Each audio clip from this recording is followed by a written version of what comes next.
Oke, assalamualaikum warahmatullahi wabarakatuh. Oke, kita lanjut lagi untuk melanjutkan video hands-on yang dimana lab kali ini kita akan membuild sebuah database server, DB server, dan juga kita akan interact dengan DB menggunakan apps seperti itu. Nah, di sini saya sedang menjalankan untuk menyediakan untuk lagi menyiapkan environment untuk lab kali ini. Oleh karena itu saya akan mengonversi sedikit terkait lab kali ini. Jadi lab kali ini didesain untuk kita melakukan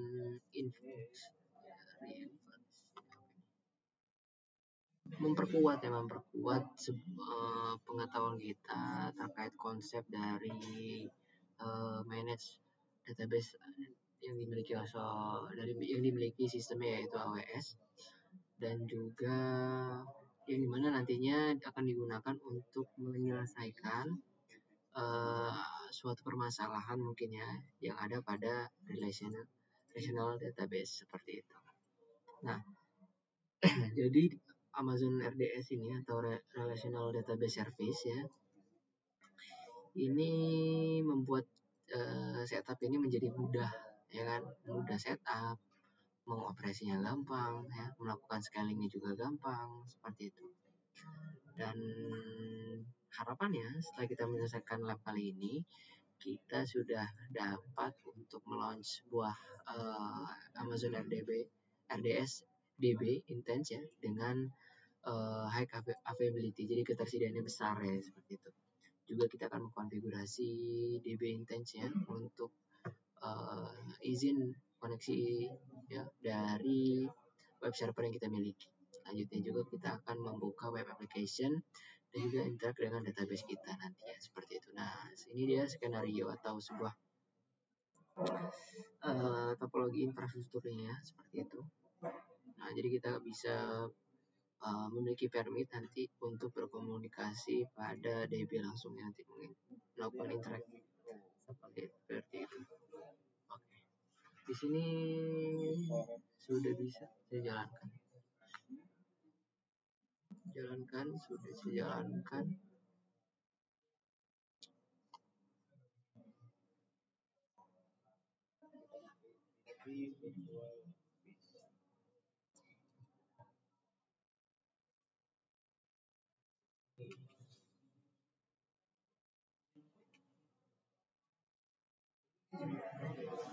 Oke, di sini kita masuk pada VPC ya, virtual VPC ya. Nah, setelah itu kita diminta untuk membuat sebuah security group dulu untuk RDS DB Intense ya, yang nanti akan kita bangun. Jadi di sini kita bakal membuat create security group dulu yang sudah masuk VPC.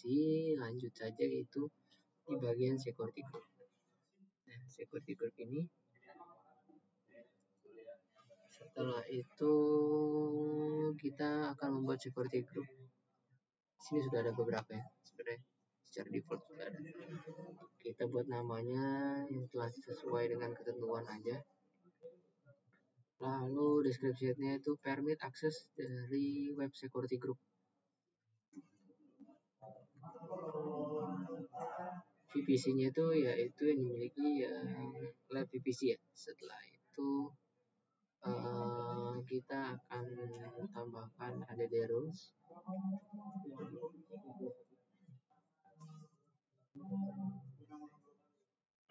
Inbound rules.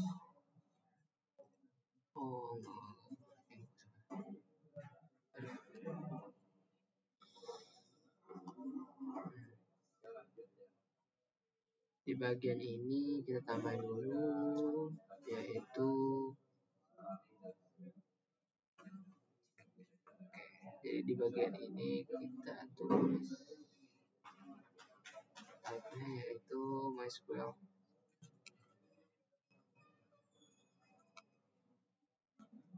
MySQL Aurora dengan port range-nya itu 3306 ya. Source-nya ini kita akan meletakkan place your cursor in field to write custom type escape.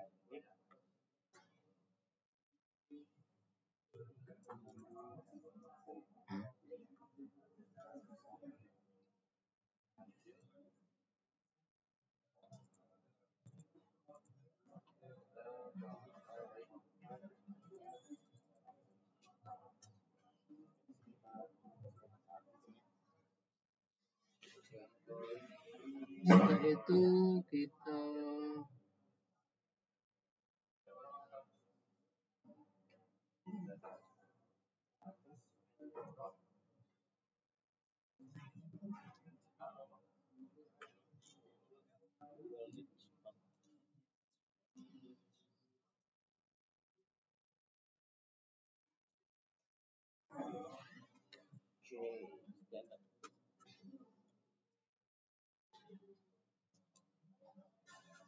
jadi jika kita melakukan tindakan yang tidak diperintahkan dari lab ini ya, soal lab ini dia akan menerima kesalahan ya, tidak berwenang untuk melakukan karena dia tidak mencetak deskripsi nih.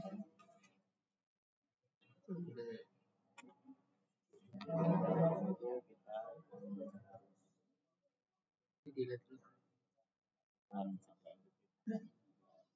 Oke, proses untuk membuat security groupnya sudah selesai. Setelah itu kita welcome apa itu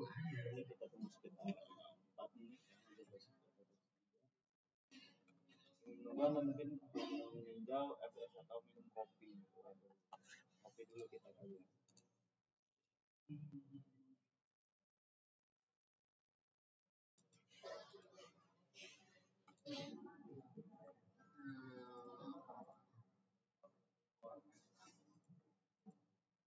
Ini bisa kita edit nih. Oh, tidak. Oh.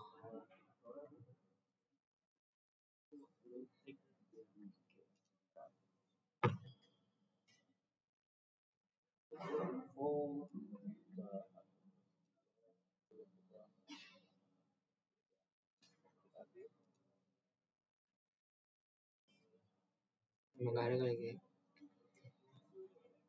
Deskripsi nggak.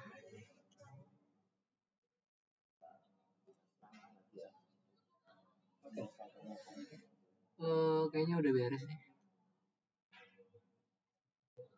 Web security group. Kita refresh coba.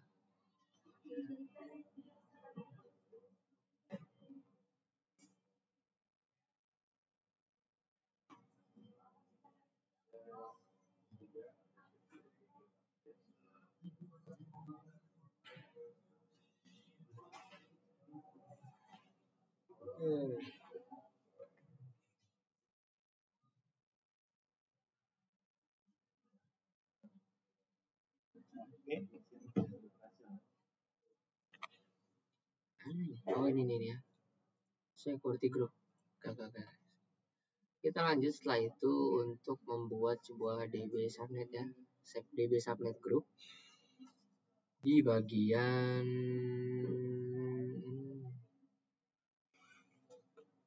subnet group di atas subnet. Di bagian subnet kita buat RDS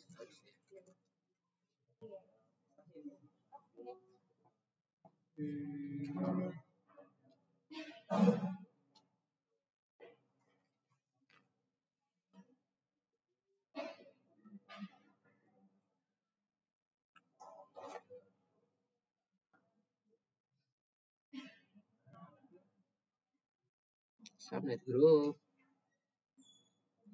Setelah itu kita buat subnet group. Untuk nama kita sesuaiin ya, DB subnet group. Ya, jadi proses ini untuk kita membuat sebuah apa namanya? membuat sebuah DB subnet group ya, yang nanti akan kita gunakan untuk RDS yang akan kita buat nanti. Jadi database kita akan menggunakan subnet ini, seperti itu yang sudah kita buat ini.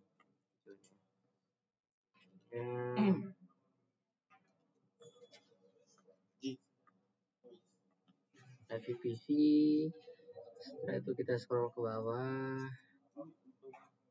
kita masuk ke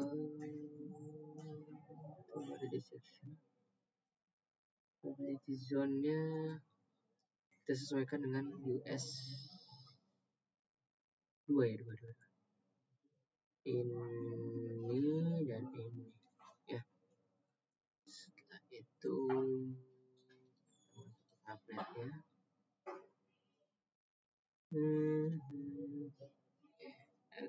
expand the list of value under subnet and select the subnet associated.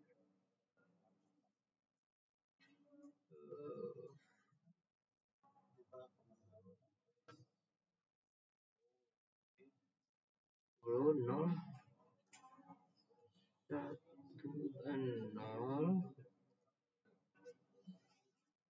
0.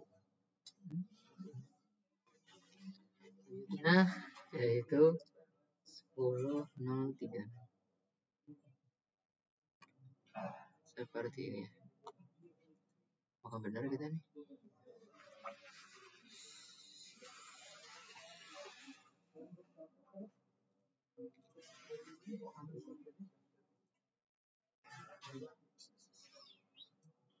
Oke, setelah itu kita create. Ya, sudah selesai. Coba kita cek dulu ya. Apakah kita benar apa ya? Sambil kita lanjut, kita akan membuat sebuah Amazon RDS database instance ya. Jadi di tugas kali ini kita akan mengkonfigurasi dan juga launch atau menjalankan launching ya multi availability zone Amazon RDS ya deployment pada MySQL database instance seperti itu. Jadi nantinya Amazon RDS ya multi availability zone ini akan kita deploy yang dimana akan terprovide ya availability dan juga durability pada database yang akan kita buat pada instance seperti itu. Di bagian database kita cari database ya kan. Setelah itu kita create database.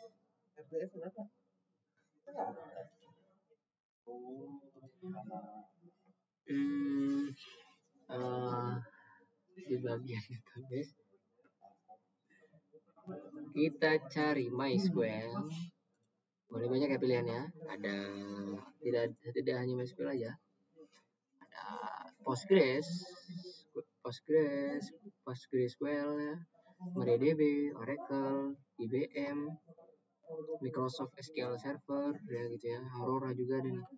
Nah, jadi tidak hanya MySQL saja untuk ini engine. Kalau kita bagian template kita pilih yang dev and test, development and testing seperti itu ya. Jadi cocok untuk production environment saatnya itu. Oke, jadi clear, ada banyak pilihan juga nih template-nya. Selanjutnya kita di bagian availability dan durability. Nah, di sini terdapat 3 jenis ya, 3 pilihan, yaitu ada multiple availability zone database cluster deployment, 2 instance, ini 3 instance, 2 instance juga 1 instance. Jadi sesuai dengan kebutuhan aja. Ya. Kita pilih multi instance. Ya Allah, Adit.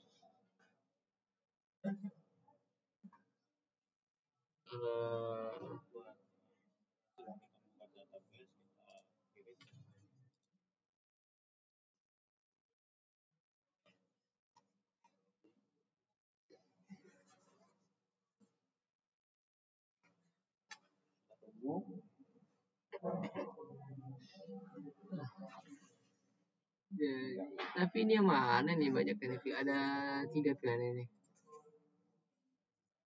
Oh, intention.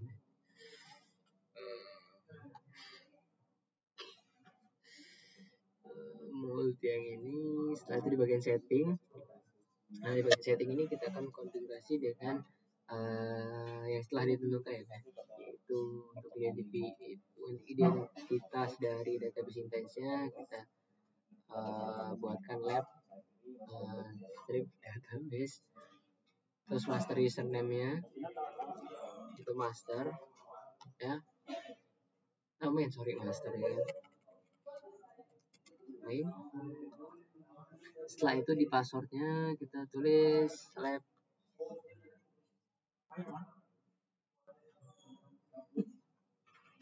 hmm, hmm.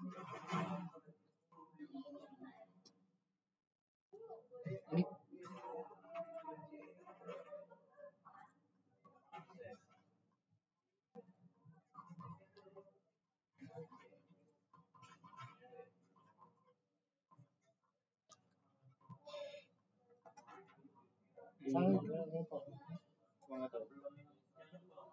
lalu di bawah DB intense class ya, ini bagian ini kita diminta untuk storage type-nya itu yaitu adalah SSD, bukan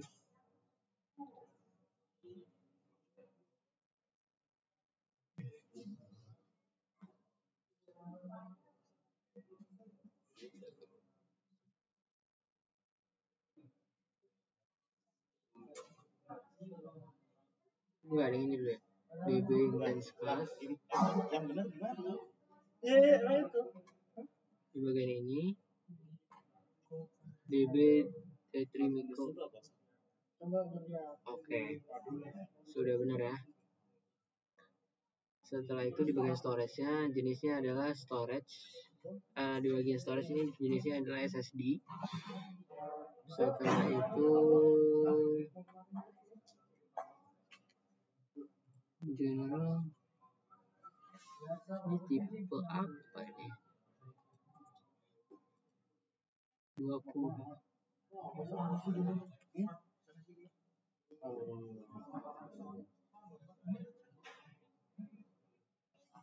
Kalau kita storage-nya 20, oke.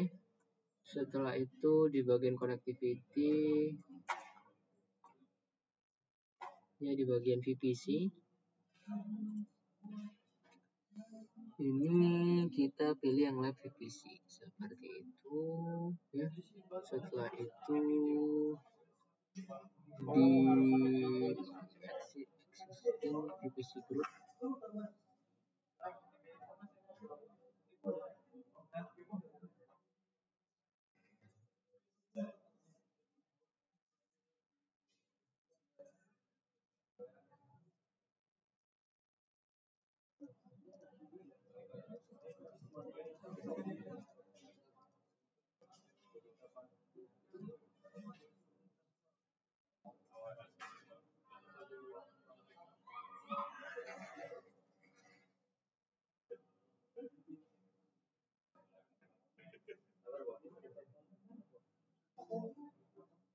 oke. Setelah itu di bagian monitoring additional configuration, bagian ini uncheck enable and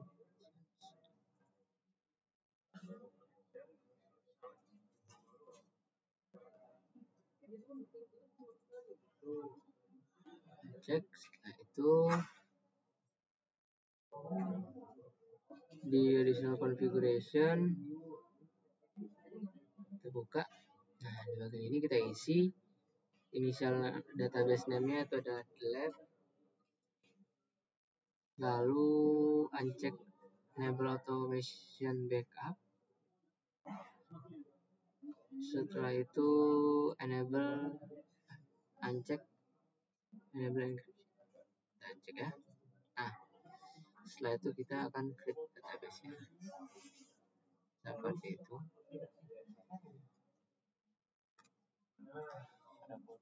Oke, setelah itu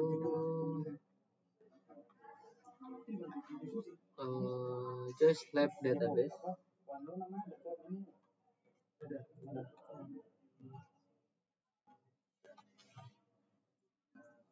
You will not need you will now need to wait for minutes for database to be availability. Oke, kita tunggu ya. Sekitar 4 menit katanya.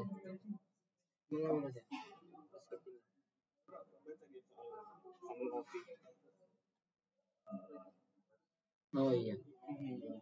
Kopi lah.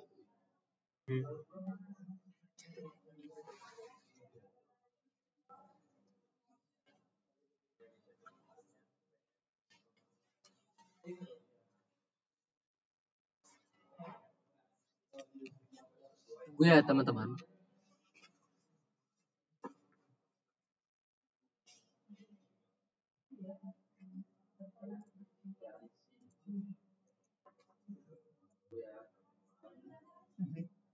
Kita tunggu ya kawan-kawan kopi. Boleh.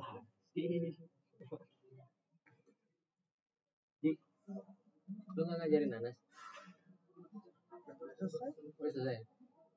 Dia emang gitu juga ada makasih.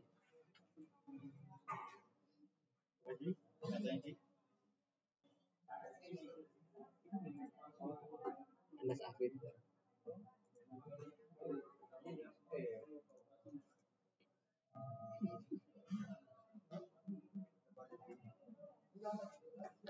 Cek.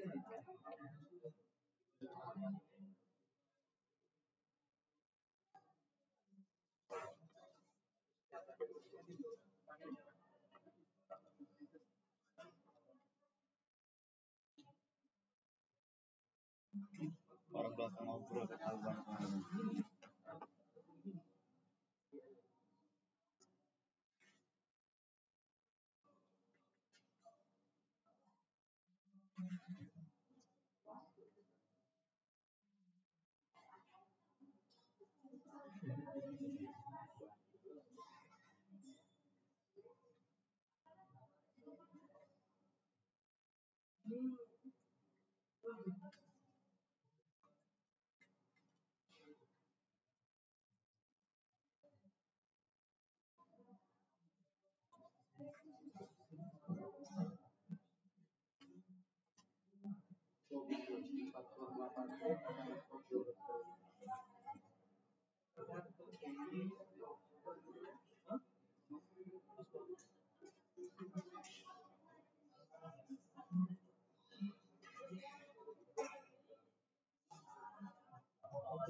Oke, teman-teman, jadi database sudah berhasil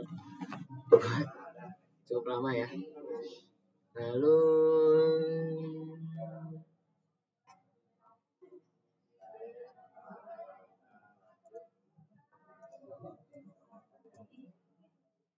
oke, ini CPU-nya sudah terlihat, current activity-nya sudah terlihat ya, berapa persen.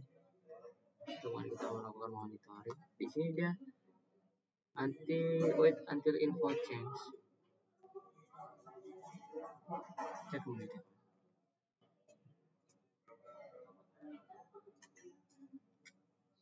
Oke.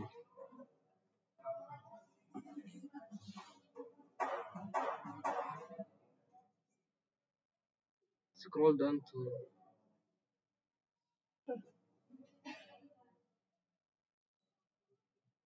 mana nih?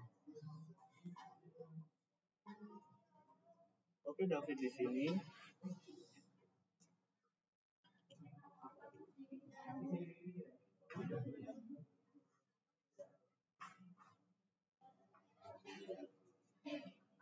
Nih, tunggu sampai info berubah menjadi to modify of activity. Setelah itu kita scroll ke bawah, kita masuk aja ya.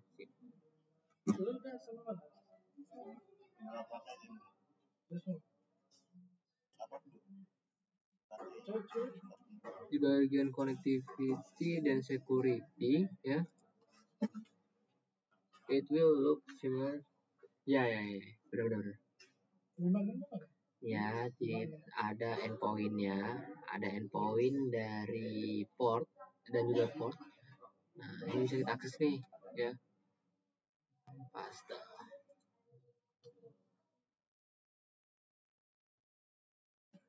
Pasta depan itu text editor. Kita taruh di notepad ya teman-teman. Oke, notepad.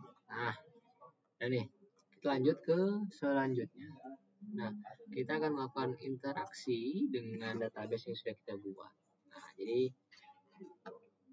to discover the web server IP address, choose on.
Kasus yang dapat SPSP itu kan.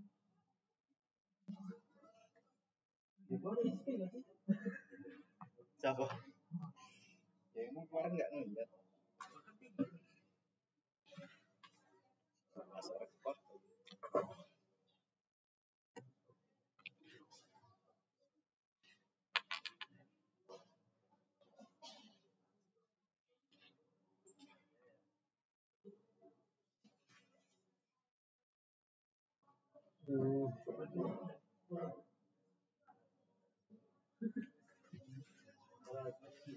Oke, jadi kita bagian IP address-nya. IP. Lalu di sini kita pakai gitu aja.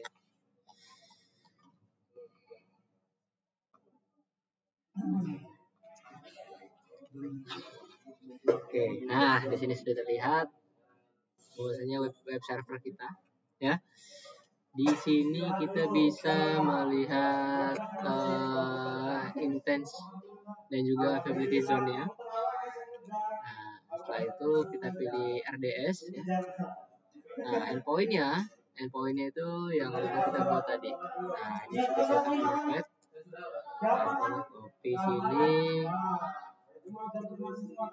Lalu database-nya lab, username-nya yang sudah kita buat di main, lab, password, ya, dan juga submit. Oke. Setelah itu, message will ever explaining that the application is running a command to copy information to the database. After the few seconds, application will display address book. Oke, ini dia address booknya ya, yang sudah dibuat, yang kita tarik dari endpoint tadi, seperti itu. Kontak, coba kita tambahin dulu, last name-nya Udin, halo, pas, emailnya Udin, bla bla bla .com, meet, tes. Oke, seperti ini ya. Jadi kita sudah bisa melakukan edit, ini kan 21. Nah, sudah bisa kita remove ya dan lain-lainnya. Jadi web server kita ini sudah bisa dikatakan dari endpoint yang kita tarik tadi dari apa sih ya? Dari LabDB ini, database ini kita sudah melakukan endpoint. Jadi kita sudah bisa melihat datanya yang disimpan tadi, lalu kita pada web server ini kita jalankan dan sudah jadi gitu, segampang itu tadi lab kali ini. Oke, itu tadi adalah video lab dari saya akhiri. Wassalamualaikum warahmatullahi wabarakatuh.